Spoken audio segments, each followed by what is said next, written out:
দীর্ঘ 40টি বছর পেরুলেও তৃপ্তি পরিচয় মেলেনি হতভাগা সোহাগের। পিতার মৃত্যুর পর হাসপাতালে সন্তানের করুণ আর্তনাদ, সন্তান হিসেবে স্বীকৃতির জন্য। তথ্য ও ভিডিও চিত্রে রেজাউল করিম। ছেলে সন্তানের কষ্ট যার আছে সেই বোঝে রে ভাই। অসুস্থ হইতো ভাই, আমার আব্বার কেউ নাই, দেখছেন একটা বুইনের চোখে পানি। এরা বলে ব্লাডের সম্পর্ক দিলাম তো না ভাই। আল্লাহ আপনি একটু টাকা দেওয়া লাগবে তো ভাই। টাকা জমি সয় সম্পত্তি কিছু চাই না। আমার এই যে 40টা বছর আমার বাবার থেকে আমারে দূরে রাখছে, আমি এই বিচার চাই আপনার কাছে। পিতৃ পরিচয় চাই। মানুষের সবচাইতে জীবনে পিতৃ পরিচয় চাই। নইলে আমি আমার ছেলে সন্তান যা আছে আমি বিশ্বাস মেরে যাবো, সরকারের মেরে ফেলাবো আমার ছেলে সন্তান যা আছে। আমি যদি বিচার না পাই, আল্লাহর কসম আমি বিষ কিনা আমার ছেলে সন্তান যা আছে আমি সবাইরে খাওয়াবো, আমি নিজেও খাবো। আমি এই পিতৃ পরিচয় ছাড়া আমি বাঁচতে চাই না।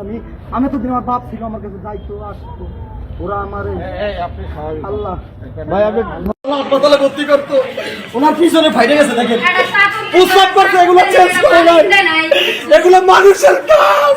আল্লাহ এত জায়গা সম্পত্তি কে রাখাবে রে আব্বা? ওরে আল্লাহ আমি তো জায়গা সম্পত্তি চাই। ওই যে আপনার ফুফুরা দেখলাম অস্বীকার করতেছে আপনাকে, কারণ কি? এই ভাই ওরে আল্লাহ তুমি বিচার দাও আল্লাহ। ভাই আপনার ফুফুরা আপনাকে অস্বীকার করে কেন? আল্লাহ সম্পত্তির লোভে 40-50 বিঘা সম্পত্তি আছে, এগুলোর লোভে আমার অস্বীকার করে। আপনারা গ্রামের লোকের কাছে যাবেন, 50 জনের কাছে জিজ্ঞাসা করবেন আমি ওনার সন্তান কিনা। মধ্য কোন গ্রাম মহারাজপুর। এখন আপনার বাবা তো মারা গেছে, আপনার বাবার লাশ কি আপনি চাচ্ছেন? আমার বাবার লাশ আমি দাফন করব। আমি জীবনে কিছু পাই নাই, আমার বাবার গলে উঠতে পারি নাই আমি। আপনার মা কি বাঁচা আছেন? আমার মা আছে বাচ্চা। এদিক তাকান তাকান।